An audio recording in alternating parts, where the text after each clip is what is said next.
Hare Krishna, Krishna Krishna, Hare Hare. Hare Rama, Rama Rama, Hare Hare. So it's been introduced as a talk on Bhagavad Gita, but you're all from VIT, Vellore Institute of Technology, and proud of it. So let's talk a little bit about science. I don't know much about science, not as much as all of you.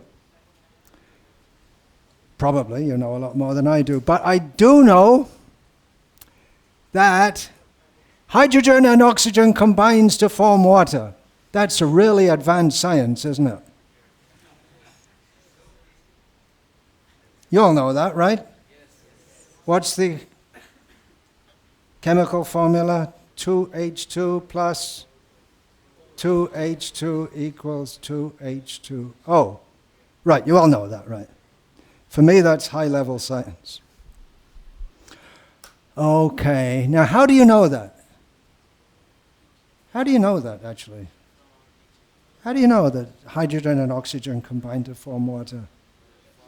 When you look at water, it's a liquid, right? And hydrogen's a gas, and oxygen's a gas, and the air is gas, and the air is mostly composed of nitrogen. There's some oxygen there, and carbon dioxide. They're all gases. So when you combine hydrogen and oxygen, why don't you get a gas? There's an answer for that. There's a scientific answer. Do you know it? It's got to do something with the nature of hydrogen and oxygen. Well, that could bring us to another question. Why does it form hydrogen monoxide, which is the technical name for water, and not hydrogen dioxide, H2O2? There's an answer for all of this, right? Maybe you know, maybe you don't know, because after all, you're in technology, which is based on science, but it's not science per se. You could say it's applied science. Maybe if you're doing nautical engineering, you might need to know these things. Is there any nautical engineering department here? No, we're not on the sea, so it's not such a good place to have nautical engineering. Okay, how do you know hydrogen and oxygen combine to form water? You burn hydrogen in the air, right? It burns, and you condense it and you get water. Okay. How do you know what you're burning is hydrogen? And how do you know there's oxygen in the air, and why doesn't it react with the nitrogen? Now, these might sound like very silly questions. Did you ever think of them? You just take it for granted, right? In the school, in the chemistry class, when you're about 12 years old or something, they show you some experiment, and they say, hey, we got water. And then, how do you know it's water? Well, you can separate it into oxygen and hydrogen, but that just puts you back. It's like a circular argument, isn't it? So what point am I getting at here? The point is that you accept a lot of what is called science on faith, right? It's said that science is fact and religion is faith. You must have heard that, right? And science is real, and religion, well, it's something you can believe in if you like. But it's not really as good as science, because science is based on fact. But to learn science, you have to accept on faith so many things, right? They bring the hydrogen in, what do they bring? I can't remember, maybe in a beaker or something. And you believe the teacher when they say, this is hydrogen. And then we're going to burn it. And why does burning combine it? Why not some other process? At every step, you could raise questions, and it's by raising questions that scientific discoveries are made. But in the classroom, if you ask questions at every juncture, then you'll be thrown out of the class. Because you're supposed to accept what is told and supposed to try and understand it. So what's that got to do with spiritual life? Can you see where I'm getting at here? What we're dealing with in spiritual knowledge, we're talking about spiritual knowledge, not faith, is something that you have to accept in the beginning to a large degree on faith. And even the big top scientists, they don't inquire into all the methodologies and all the underlying axioms. Science is based on some accepted axioms. Axiom, do you know the word? It means something which is just accepted by everyone, and you may not be able to prove it or demonstrate it, but it seems to make sense. And everyone who's dealing in science, everyone has to accept certain conventions. You don't even think about this because we just do it, but we accept certain conventions. For instance, I don't have a whiteboard here, but if I make a sign something like that, that means one, right? And one means one. One, whatever this is, tissue dabba. It's one. One flower. And if I write a sign, two, then you understand that corresponds to the idea of two. There's nothing two there, but it's an idea of two. And it can be written other ways also. In Hindi script, it's written differently. In Bengali script, it's written differently. In Tamil script, it's written differently, but no one knows Tamil script. For numbers, it's largely forgotten nowadays. So we accept so many conventions. Here's another convention that we all accept. 1, 2, 3, 4, 5, 6, 7, 8, 9. Then we have two numbers, 1, 0. It's a very good system, right? The Romans didn't have that. How did they build aqueducts and viaducts and bridges without... It's very difficult to do mathematics with Roman numerals. We looked at that question before. What if you went 1, 2, 3, 4, 5, 6, 7, 8, 9, then another number, and then 1, 0? Then your mathematics, all your square roots and everything would be really messed up if you had 11 as the base. So we subscribe to certain conventions. And we have to have faith in the teacher. And the faith goes all the way up. Any civil engineers here now? Studying, students of civil engineering. Okay, so in future you're going to be building bridges maybe? You're going to do experiment when you build a bridge? No, you have to build a bridge. It has to be right the first time. What happened in Morbi? The bridge collapsed? Was it the engineer got his calculations wrong, or the materials were not up to standard, or the standard of workmanship was not up to standard? If you're overseeing a bridge construction, which is a very responsible thing to do, as was just seen in Morbi in Gujarat, if you're going to oversee that, you're going to have trust that the materials supplied, you may have to check the materials supplied are good quality, but you can't check every worker at every moment. Actually, you should check what's being done. If there's any negligence, then it's disaster.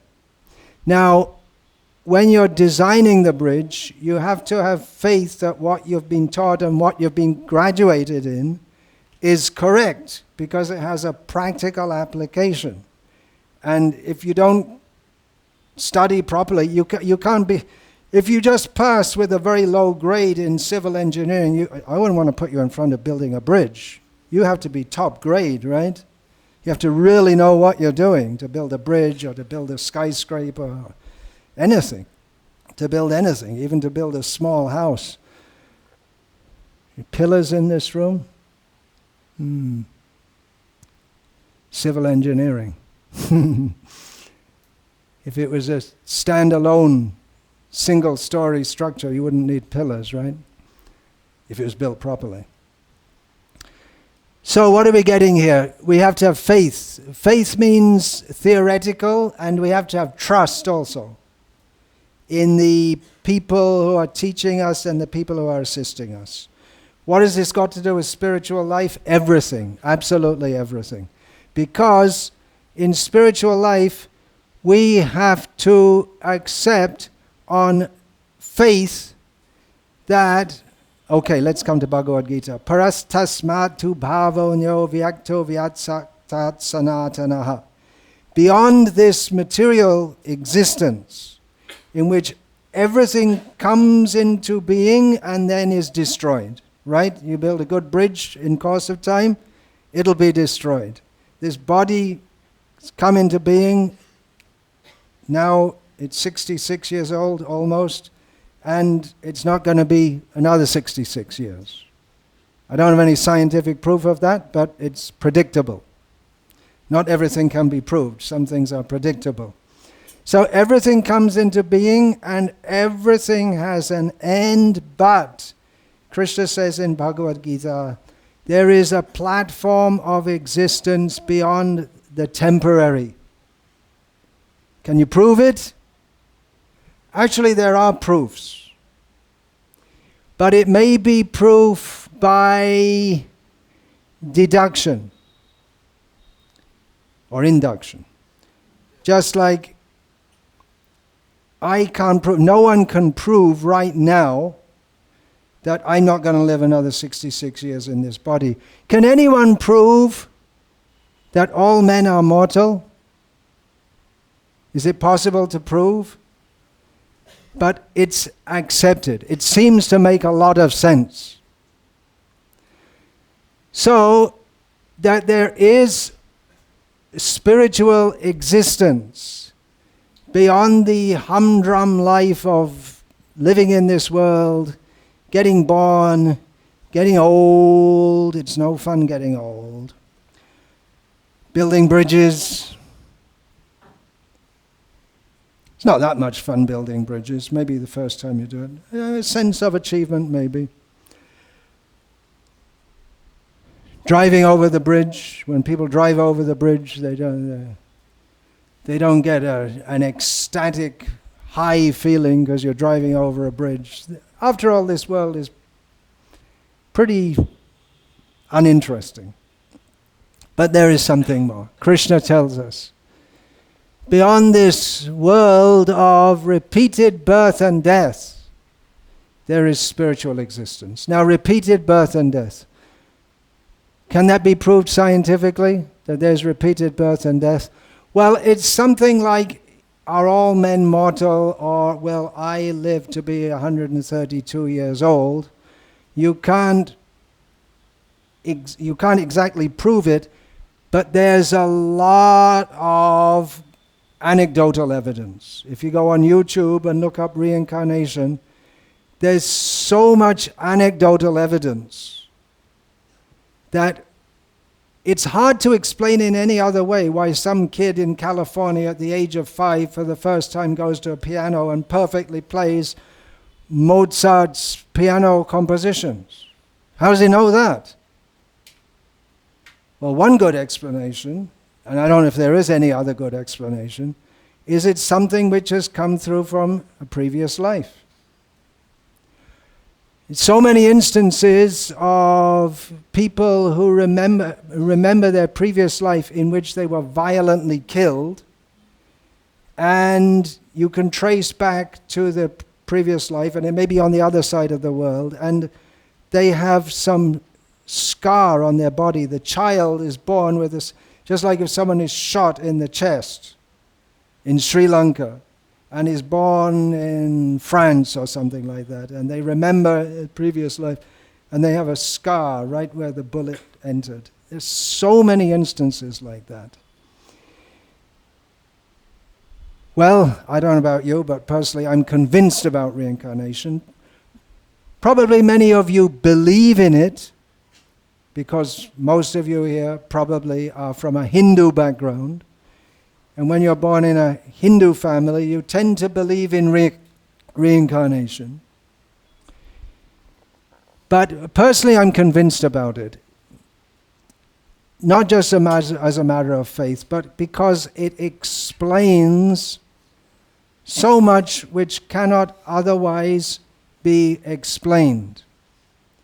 That's how scientific theories are accepted, right? Because it explains so many things. Just like, there was Galileo and Kepler, and they had various ideas that the universe is not geocentric. But it was Newton who really came and gave the science, which allowed those theories to work, because the geocentric theory, when you start looking with your telescope and it doesn't, and you see the motions of the planets, and it just doesn't seem to work. So you have a paradigm, and then when you investigate more and more and more, you find there are so many problems in the paradigm, you have to come up with a new paradigm. This one fits. So then we had Newtonian physics, and everything was perfect. Science is on it. Of course, there are many more things to be investigated and researched, but science is on the right course. Now with science, we can explain everything. In due course of time, with science, we'll be able to explain everything. That was the understanding. And that understanding, or misunderstanding, is still going on, despite the fact that for 100 years now, or more, quantum theory has just turned Newtonian. Well, it builds on that, but it just raises so many questions which are unanswered even after 100 years. And no one has come up with any real solutions, or they try to bring in the nature of the universe, and then relativity theory and quantum theory, and combine it and bring in string theory. But there's no way to prove it or falsify it, and 11 dimensions. They say, well, you're talking about God and a spiritual world, and it doesn't seem very realistic. Well, what about 11-dimension reality? There's often in string theory. That doesn't sound very realistic either. What about the multiverse theory? The idea that, when we take all the physical constants which are required for the universe to be as it is now, which has given rise to life, there's so many constants, fine-tuning. It appears that there must be some intelligence behind it, and some power behind it to fine-tune the universe, otherwise it couldn't be the way it is. But then if you want to avoid that and say there's no God, well, you could say, well, there are multiverses, there are millions of, not millions, not trillions, not quadrillions, they're just unlimited numbers of universes, and if you have enough chances, then there has to be some universe in which all the variables are just right to have it the way we have it now. Well, that doesn't sound like science either. Where did all the universes come from? Actually, in Vedic and Puranic cosmology, multiverses are explained. It's not, the word universe means one, right? But in Vedic cosmology, the Jagat, Gachatiti Jagat, that which is always moving, that's the definition in Sanskrit, that which is always moving is called the Jagat. It is composed of multiple Brahmandas. The word used is Brahmanda. And each Brahmanda is not exactly round, it's something like an egg shape. So that's all. But in each universe, it's not that by chance, some anthropic principle, here we all are. And the anthropic principle means that, well, we must be here because we're here. That's the anthropic principle. Everything's right for us to be here, and it must have been right because we're here. But the Vedic cosmology describes that life comes from life. The atheism, which is largely promoted in the name of science, postulates that life comes from matter.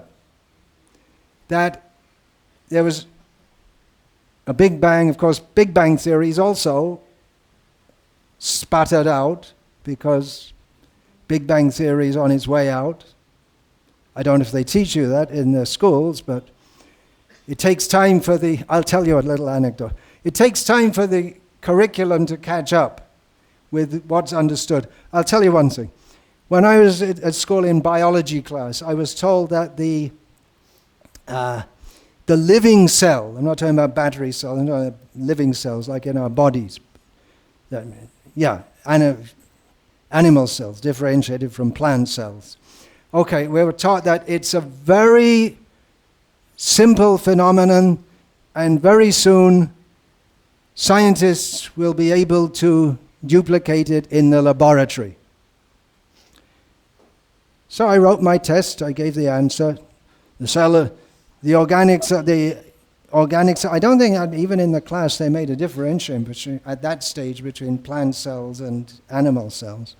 But anyway, I passed my test, very good. Now if you wrote that today, would you pass? No, you get a failure. So I found out many years later that actually that's not true. That more research is done, and actually the biological cell is extremely complex. The basic building block of all flora and fauna is extremely complex. And we can hardly even understand it, let alone reproduce it. So I thought, okay, science has progressed.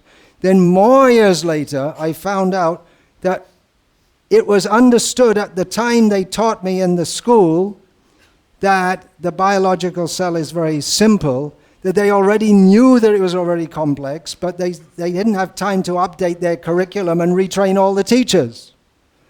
So they're teaching us a bunch of bakwas, a bunch of nonsense, in the name of science. So the idea is, what we're taught is that life arises from matter. The story goes like this. Once upon a time, there was nothing. It exploded. And it's still going on exploding. And then in the first millisecond or tiny amount of time, everything, all the laws of the universe came into being. Right? Story okay now? So far, so good. All the laws of the universe came into being. And then there was a bit of bubbling around, and there's some gases settled down, and they made some bubbling liquid. And then there was some light shining on it from somewhere. And then it all reacted. And then eventually some single cells formed. From chemicals to single cells. Just bubbling around. Single cells, and then they formed themselves into primeval species. Of course, as is stated in the Puranas, jivo jivasya jivanam. Every living being lives on another. Right? So we have to eat vegetables, or some people eat meat and milk. So when the first organisms came into being, they had to live on something, but there were no other. Maybe they lived on each other, maybe they were cannibalistic. Anyway, there they were in the primordial soup, and souping around. Gradually became more complex as the water came from a big bang. There was water, and it receded. Then they crawled onto the land, and they became millipedes and quadrupeds. And eventually, this is from the Cyclopedia Britannica, by the way. Some of the quadrupeds saw that some fruits were a little bit high, and some of them were able to stand up to get it, and they became human beings. Human beings. Not human beings, not exactly. They're Homo, whatever. Neanderthal man came first, Homo erectus, and this and that. And eventually came to Homo sapiens. Homo sapiens means intelligence. I doubt sometimes. Anyway, in this way, we evolved, and then one of these evolved beings became Charles Darwin and said that, well, it all came about like this, and we have a whole bunch of scientists, and the underlying supposition is that life comes from matter. Non-provable, and it doesn't seem to make a lot of sense.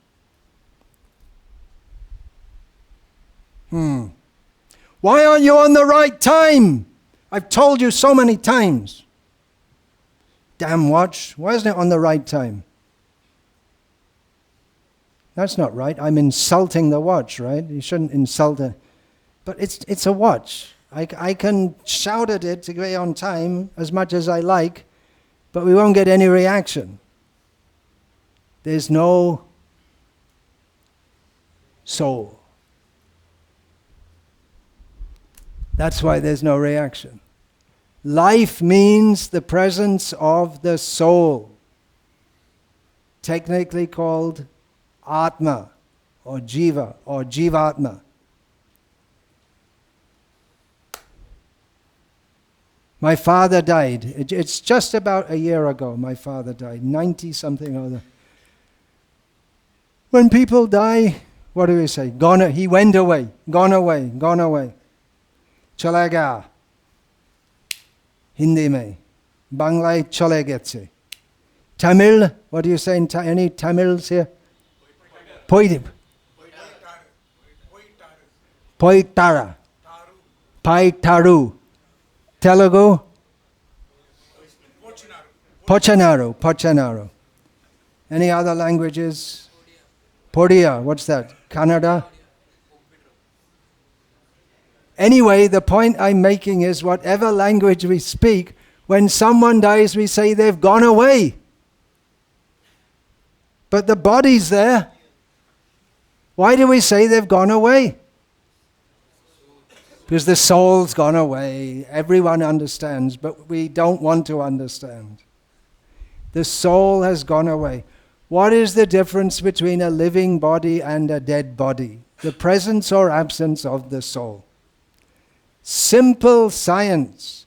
If you take it as a theory, it works. And that's why I believe in reincarnation. Not because I was born as a Hindu or a Jain or a Buddhist or a Sikh, but because it makes sense. And it also makes sense because I was raised in a Christian family where I was told that you have to believe in Jesus, otherwise you go to hell forever. And I thought, well, that doesn't seem to make a lot. Phew, that's pretty tough. I mean, God's not very merciful, is he? If you just get it wrong in one lifetime and you go to hell forever.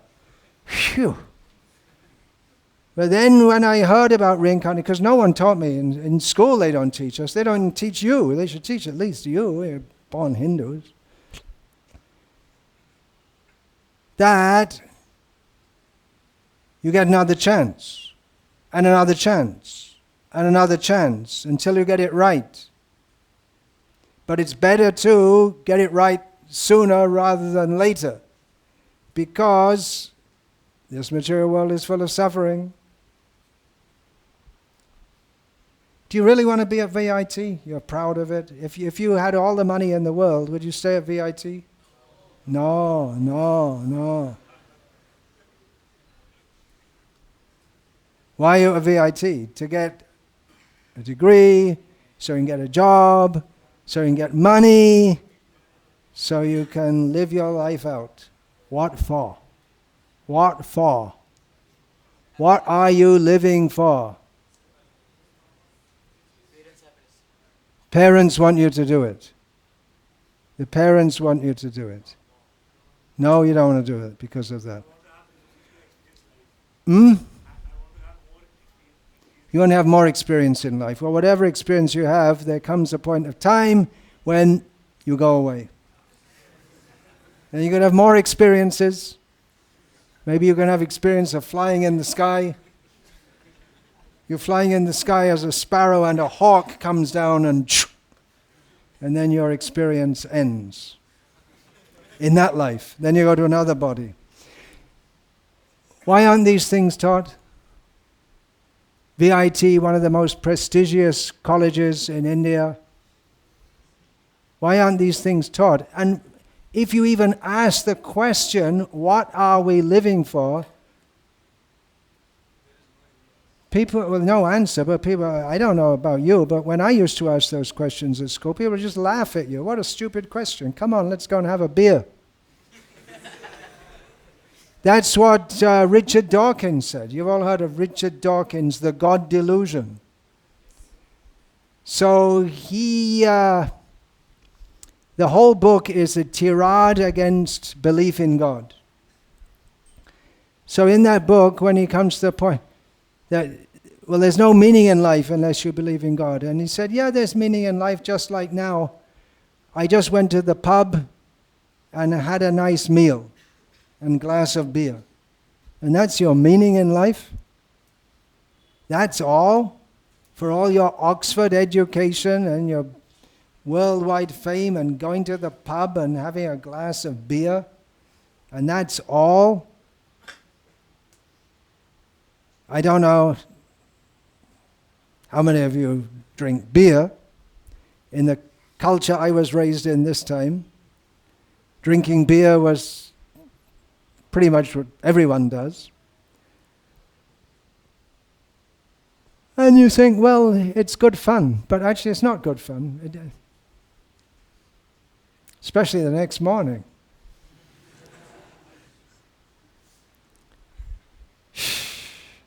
If your life is just based on having some fun, sometimes you feel, what's going on? Is this all there is to it? And then you get older and older and you can't have fun. This body is something like a sponge. You know the sponge they use in the bath? It's another thing from the Western culture. You don't see so much in India. The bath sponge, right? You fill it up with water. You just pick it up and water drips out very easily. But the more water that comes out, the less water comes out. And then you have to squeeze it. And then water comes out. And then it gets to a point where even if you squeeze it very hard, you can only get a very little water out of it.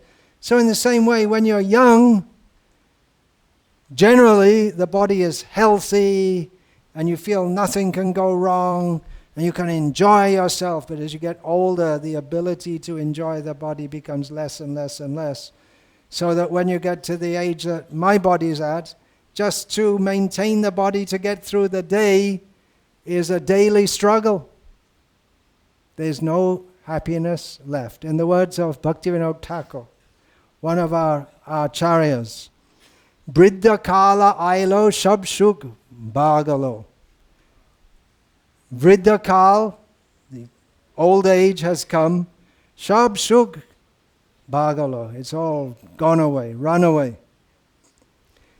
So this is the real question we should be asking. Is there anything more? Science, okay, it's good, it's interesting, it's fascinating. But it's only to do with this world. It doesn't tell me anything about who I am, my soul, what am I doing, what is my deepest need? Bhagavad Gita speaks to our deepest need. Bhagavad Gita, Srimad Bhagavatam, that is called Bhagavat Tattva Vijnana. In modern Indian languages, the word Vijnana is used for science. But long before scientific development in the West, it was used in the Sanskrit language. Now, of course, in the ancient Vedic culture, there was tremendous science also.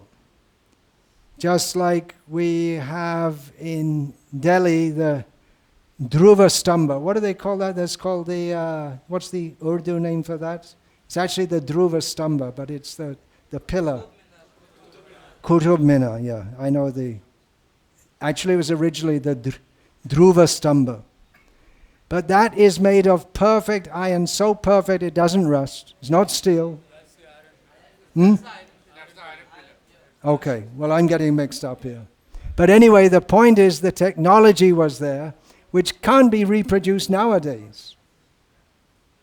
That's just an example of very advanced technology based on science, which was known in this country. But the word Vigyan was used in Upanishadic context, Vedanta context, to mean knowledge of the soul.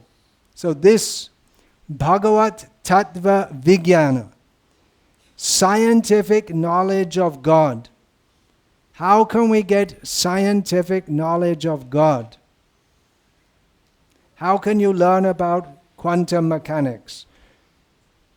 By analogy. First of all, you have to go to school and learn what the figure 1 stands for, then what the plus sign stands for, what the equal sign stands for, then you can, and what the 2 sign stands for, then you can have 1 plus 1 equals 2, 1 plus 2 equals 3, 1 plus 3 equals 4, and then you build on that. Plus, minus, multiply, divide. Then you come to arithmetic with decimals, and then algebra, and then geometry, and you're still not ready to go anywhere near quantum theory. But you have to go up gradually. And then, if you're really bright, and if you're really focused, and you're really into it, then you can start to study quantum theory. It's not for everyone. Similarly, in Bhagavad Gita, Lord Krishna says, Manushanam sahasreshu kaschit yatiti siddhye. Out of thousands of people, only very few are even eligible to understand this spiritual science. You are among those few. That's why you're here. But Krishna also warns, Yatatam siddhanam kaschin mang veti tattvataha. Of those who have come to that level, very few come to know me fully, because it requires a lot of focus, a lot of attention, dedication. Now, why do I say that? What I'm saying in effect is that you are potentially advanced transcendentalists. Why should I say that? Again, the very fact that you are here and that you can follow to some extent and you're even interested in what I'm talking about suggests that in a previous life you had some background in this. Now is the time to take it forward and further. And that's why we're going to have weekly talks here. Actually, we should have daily talks. We do have daily talks, but for the students, weekly talks to gradually introduce you to this subject. And when you understand that, what will you understand? Yo mam eva sammudho janati purushottamam sasarvavid bhajati mam sarva bhavena bharata. When one comes to fully understand what is taught in Bhagavad Gita, as Lord Krishna says in Bhagavad Gita, that anyone who has understood this without doubting worships me fully in all respects, without doubting. So how can you get to the stage of without doubting? This is a science. Science means what? There's observation, hypothesis, experimentation. So it seems that in transcendental subject, it only gets as far as hypothesis, and after that is faith. But there is observation also. But what is observed in the experiment is yourself, because this is Atma Vigyan. We can observe what happens to ourselves when we take to the process of Krishna consciousness. That we become gradually, as we apply ourselves, we become free from kam, krodh, lobh, moha, mada, matsarya, lust, greed, anger, envy, desire, pride, and envy. we become free from that. We have realization of Krishna. So it is a science, but it's a very subtle science. Our request is you investigate this further. It's a very serious matter. If you consider that so many lifetimes we're going from body to body to body to body, and now we're in another body, and where are we going to go next? Just into another body, and another body, and another body, and it goes on. And each life you have to do what you don't want to do. Going to VIT is considered a privileged position, but you don't want to do it. It's just like circumstances force you to do it. Okay, well, you got the gist of it. All right, I'll finish there. I'm just giving an idea. There's something here that we're asking you to take an interest in. With your intelligence, it's not just blind faith. The most intelligent people that ever existed have pursued this. You see, actually the names are not even known now. If you ask in Tamil Nadu, who is Ramanuja? What's the answer? Ramanuja, mathematician. Why is he called Ramanuja? Because there was a great Vaishnava Acharya from Tamil Nadu called Ramanuja. And why was he called Ramanuja? What is the meaning of the name Ramanuja? Younger brother of Rama, which is the name of or Krishna. How about that? Balaram is also Rama. So there you go, you learned something today. So people don't even know the names of these highly intelligent people. Ramanuja was a genius. How did he have that? Just by himself, without any training, all the mathematical theories and theorems were coming in his mind. Well, he ascribed it to the mercy of Kula Devi. Who is his Kula Devi? Namakal Tayar. The Lakshmi at Namakal in Tamil Nadu. So he was a theist. Newton was a theist. When they get too intelligent, Ati Chalak, we could say, and they become atheists. So yes, the philosophical knowledge given by the Vaishnava Acharyas, and even by non-Vaishnavas, we have the Shad Darshans, the 6 Darshans in Vedic culture. Hardly anyone can even understand them nowadays. They're so intricate. There was a Russian philosopher a few years ago. He died early. One of my Russian compatriots told me. He wrote a book on world philosophy, and he said that actually everything that goes on the name of philosophy outside India is just all babies' talk. Real philosophy has been studied in India.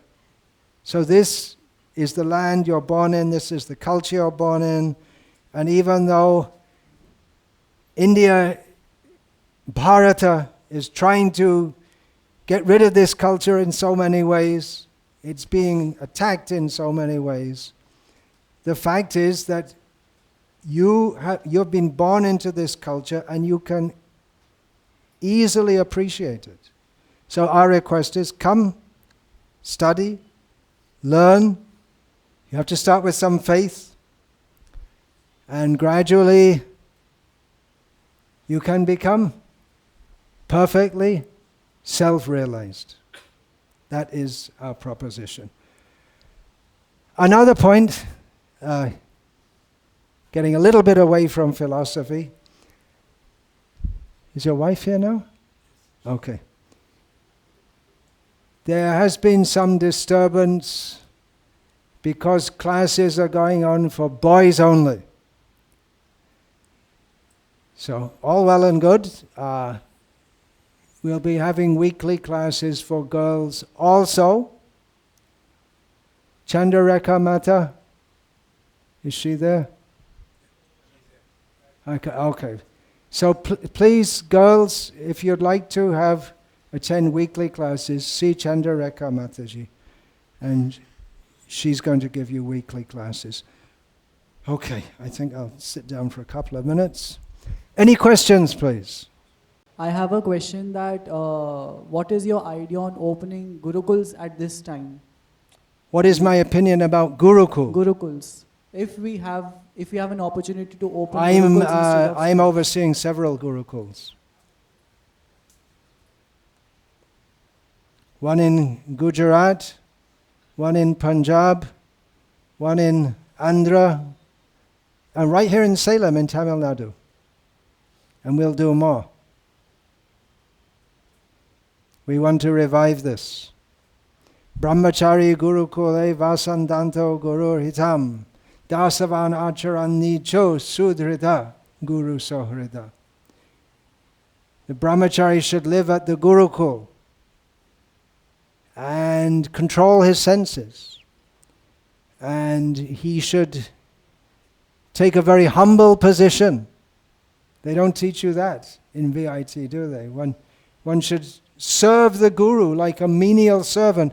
This is the way to get knowledge. We learn from Mahabharata, Upamanyu. Have you studied? How to get knowledge? By sincere service to the Guru. And Yasya deve para bhakti yata deve tata guru tasyaite katita hyarta prakashante mahatmanaha. For one who has firm faith in the Guru is the same as his faith in God. All the Vedic knowledge is revealed. So yeah, we're doing these Gurukuls. We'll do more. Krishna willing. If you want, you can study and come and teach also. We need good teachers. The main thing in Gurukul is character training. That's missing in modern education. It doesn't, as long as you pass your exam, you're considered to pass, and then you can be drinking, smoking, womanizing. But Gurukul education is for character training, because without living a pure life, how can you understand God? So do you believe that God is fair? Because I would like to say that I was born in a middle class family, upper middle class, so I have privilege. But there are so many kids who they get born, but they're born in poor families and they don't get food and they die. So all we say is that God is fair and all. But how can we say that God is fair when some people, they get to live full lives and some people, they just have abrupt endings? Oh, well, thank you for raising that question. Reincarnation. Swakarma phala bhukpuman. Everyone gets what they deserve. That explains it. Otherwise, how do you explain it? If God is fair, then why is not everyone born in a rich family? It's we get what we deserve. Purusha sukha dukhanam bhuktritve heturuchyate. It's right there in Bhagavad Gita. If you do good, you get good. If you do bad, you get bad. But it's very mixed, actually. There's nothing, no one's fully good or fully bad. It's all mixed. But the wonderful thing about Krishna consciousness, especially in this age, is that it doesn't matter. Because everyone in Kali Yuga is pretty much, by pristine Vedic standards, everyone's pretty fallen. So everyone can chant Hare Krishna and come up. But still, you have a little bit of a head start. Yeah, that's another reason why I, in my youth, I accepted reincarnation as a fact. Because otherwise, how do you explain there's so much discrepancy in human society? Why is there so much suffering in the world? We make our own fate. In the Sri Krishna Mahamantra, Hare Krishna, Krishna Krishna, Hare Hare, Hare Rama, Rama Rama, Hare Hare. Why do we chant the name of Rama as well? Is he a form of Krishna or is he considered equal? Ram is another name of Krishna. Okay, Ramante yogino nante satyananda jiratmani iti rama padena so param brahma vidhiyate. The root meaning of the word Ram is the spiritual bliss in which the yogis take delight. So that's another meaning of the name Ram. I have a follow-up question to that. Since Rama was born in the Treta Yuga, I guess, before Krishna, then why didn't he spread the knowledge of Bhagavad Gita? Why didn't Ram spread knowledge of Bhagavad Gita? Yeah. Every avatar comes with a specific purpose, specific to the time and place and circumstance.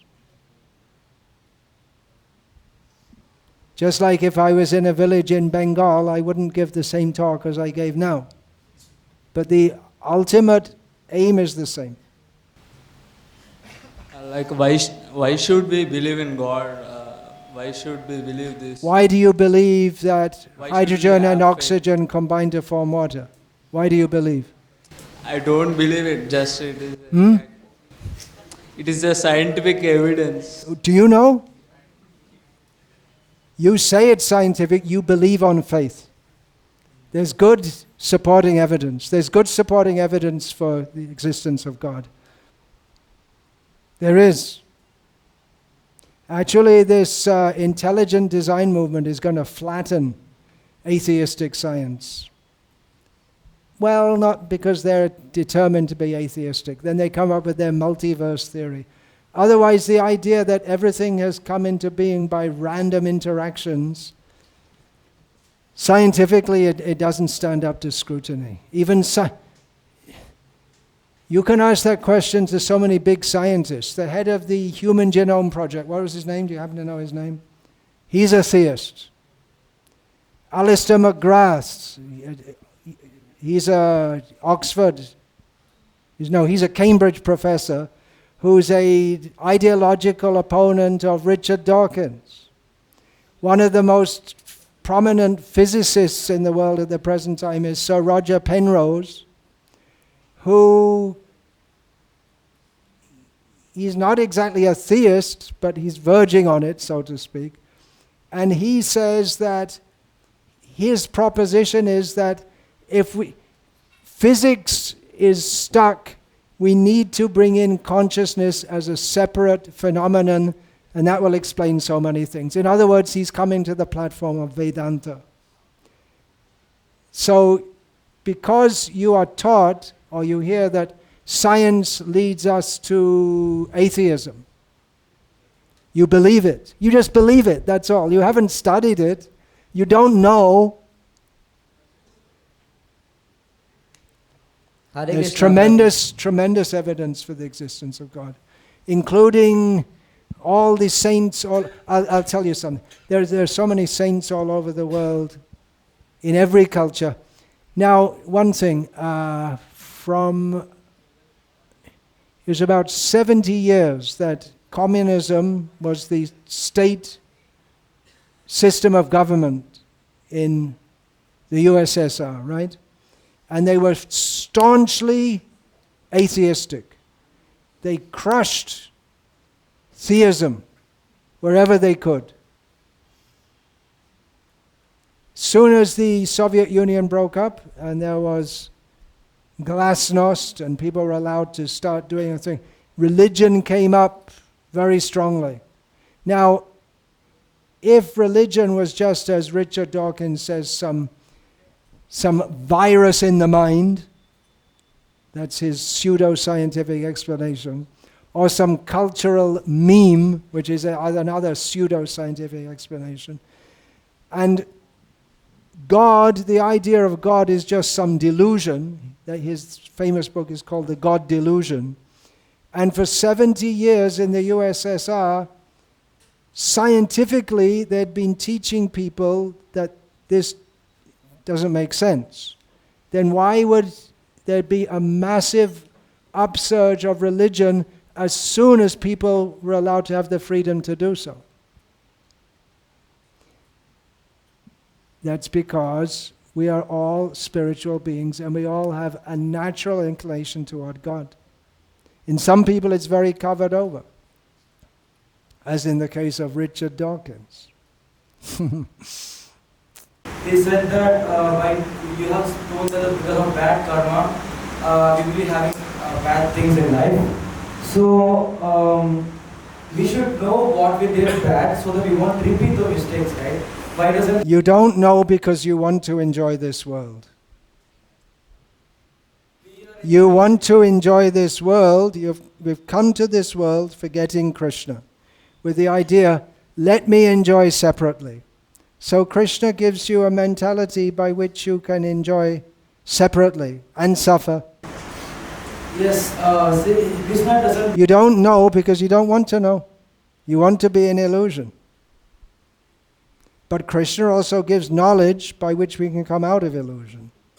When we get battered enough by Maya, then we can start to think, what am I doing here? Thank you. So many people, they have traumas and they don't remember horrible things which have happened to them because it's just too much, they can't handle it. So due to traumatic experience, they just can't remember horrible things that have happened to them.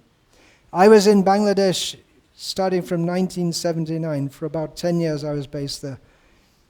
In 1971, Bangladesh became independent from Pakistan. That time it was Pakistan, West Pakistan, East Pakistan. Throughout the whole of Bangladesh, most of Bangladesh, there'd been genocide, rape, horrible things. Horrible, horrible. I was traveling throughout the villages. No one spoke about it. It was just a few years ago. No one spoke about it. It's too horrific. It was like a group understanding that we're not even going to talk about it. Human psychology. Anything else, or we shall finish now? One strict rule.